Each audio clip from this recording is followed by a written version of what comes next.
Assalamualaikum warahmatullahi wabarakatuh. Halo anak-anakku sekalian.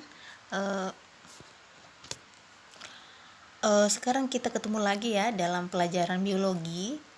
Kali ini kita akan membahas tentang materi metabolisme bagian pertama ya. Oke, anak-anakku sekalian, kalian sudah tahu bahwa metabolisme itu adalah proses penguraian dan penyusunan sel di dalam tubuh kita, oke? Ada dua macam metabolisme. Yang pertama adalah katabolisme dan yang kedua adalah anabolisme. Jadi, katabolisme adalah proses penguraian senyawa organik menjadi senyawa anorganik. Nah, contohnya nanti adalah respirasi intrasel. Nah, di mana respirasi intrasel sendiri masih dibagi lagi menjadi dua, yaitu respirasi aerob dan respirasi anaerob.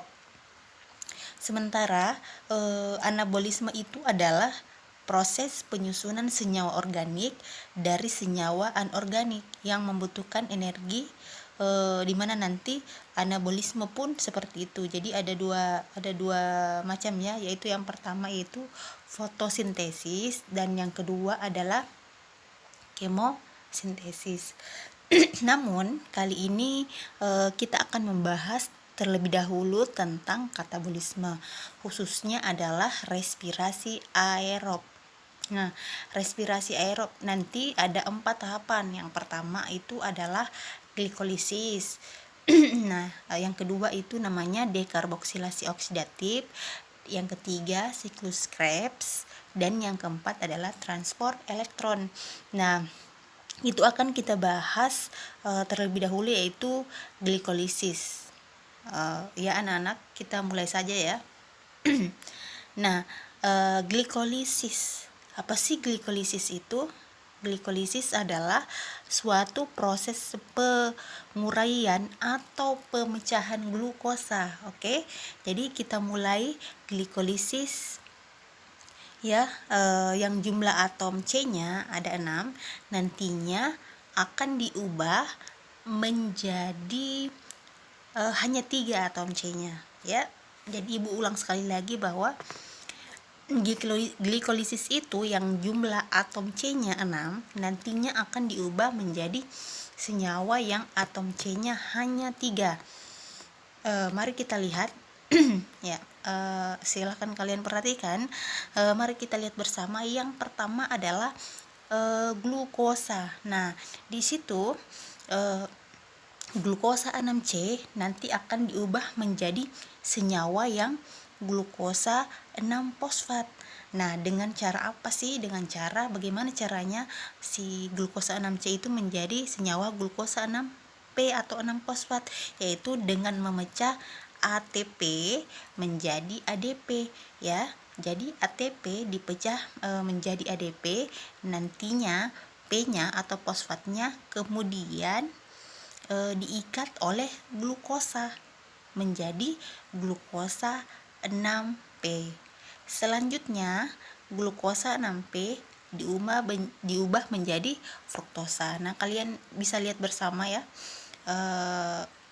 bagaimana proses perubahannya dari 6C menjadi 6P, di mana terjadi pemecahan ATP menjadi ADP. Nah, selanjutnya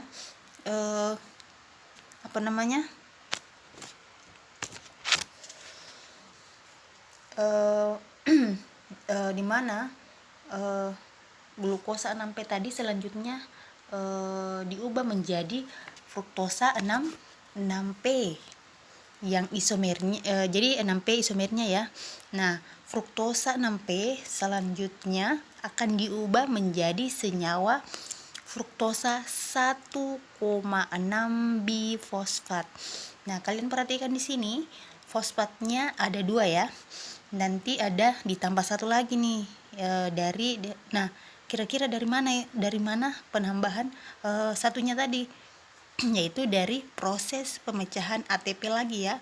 Nah, jadi ATP menjadi ADP sampai di sini berarti sudah ada 2 ATP yang dipecah ya.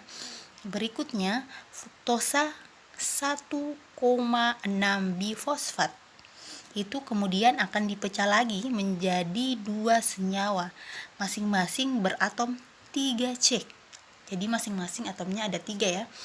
Ya, yang utama di sini ada DHAP dan yang kedua ada pegal. Apa sih DHAP itu? DHAP itu kepanjangannya itu dehidroksi aseton fosfat. Sementara pegal itu adalah fosfoglyceraldehid. Jadi di sini mereka masing-masing jumlah atom C-nya itu ada 3 ya. Berikutnya DHAP atau dehidroksi aseton fosfat tadi akan diubah menjadi senyawa pegal atau fosfoglyceraldehid.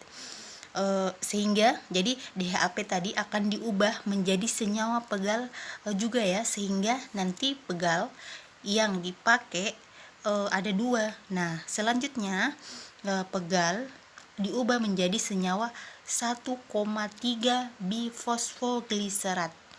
Berarti ada kata bi ya, ada kata bifosfoglycerat. Fosfatnya ada 2. Nah, dari mana nih fosfatnya? Nah, ternyata di sini mengikat pi. Pi itu fosfat anorganik. Nah, kalau ada yang tanya pi itu apa sih? Pi itu singkatan dari fosfat anorganik. Kemudian dari DHAP diubah menjadi senyawa ini ya. Jadi DHAP atau pegal diubah menjadi senyawa ini, kemudian disertai dengan pembentukan senyawa NAD menjadi senyawa NADH. Oke. Kemudian 1,3 bifosfoglycerat kemudian nanti akan melepaskan 1P-nya atau 1 fosfatnya ya, yaitu 1 fosfatnya dilepas menjadi senyawa 3 bifosfoglycerat. Nah, P-nya yang dilepas itu nanti diikat lagi oleh senyawa ADP, dibentuk menjadi senyawa ATP. Nah, lalu di sebelah sini bagaimana nih? Di sebelah sininya gimana ya? Jadi kiri dan kanan sama ya. Ya di sini prosesnya sama persis. Yang di sini dibentuk juga NAD menjadi NADH yang ditambah dengan pi sama tadi ya. Pi itu adalah fosfat anorganik. Nah, sama persis ya. Kemudian ada proses pembentukan ADP menjadi ATP. Nah, selanjutnya 3 fosfoglycerat akan diubah menjadi senyawa 2 fosfoglycerat ya. Oke, kemudian 2 fosfoglycerat tadi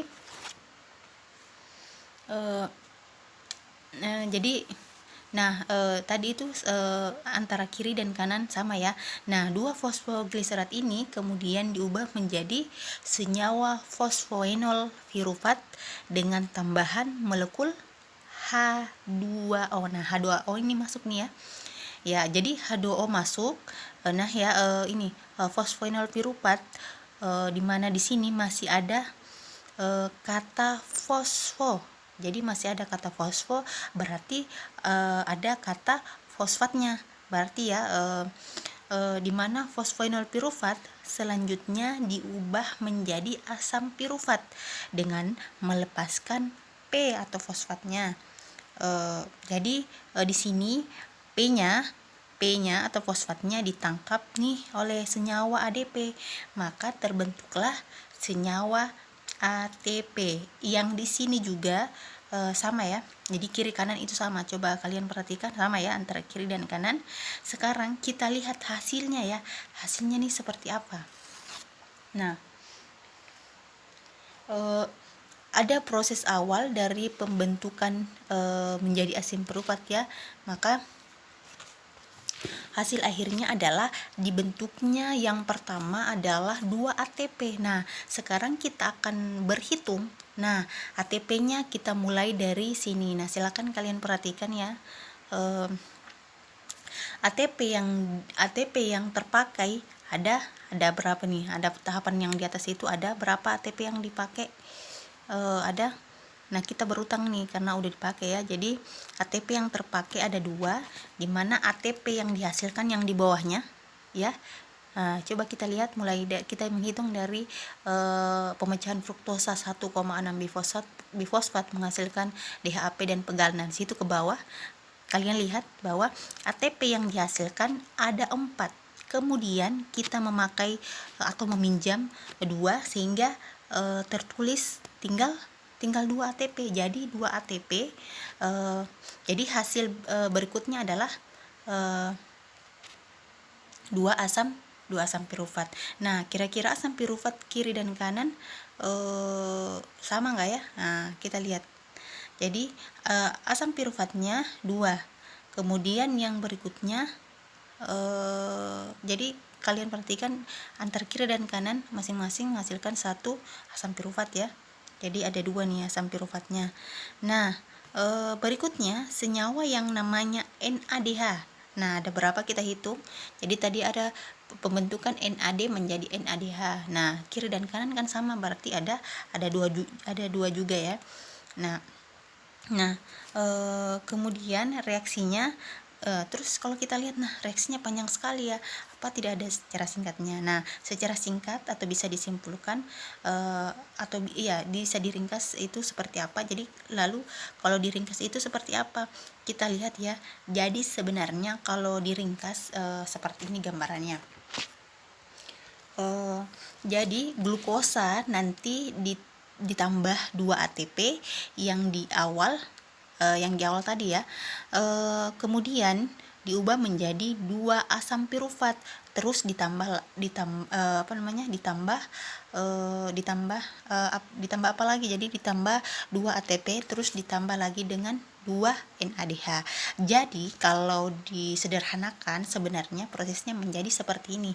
Nah, coba lihat pada bagian bawah, di situ ada glukosa ditambah 2 ATP menjadi 2 asam pirufat. Jadi ibu singkat AP itu adalah asam pirufat. Nah, kalau kalian tulis itu jangan disingkat ya. Jadi harus tulis asam pirufat tambah 2 ATP ditambah 2 NADH. Nah, jadi itu tadi tentang proses glikolisis. Kalau kita perhatikan sangat mudah ya. Jadi kalau kalian perhatikan sangat mudah. Nah, Ibu kira cukup sekian. Sampai jumpa di pembahasan selanjutnya. Ya, Ibu berharap kalian mengulang-ulangnya supaya lebih paham. Ya, terima kasih.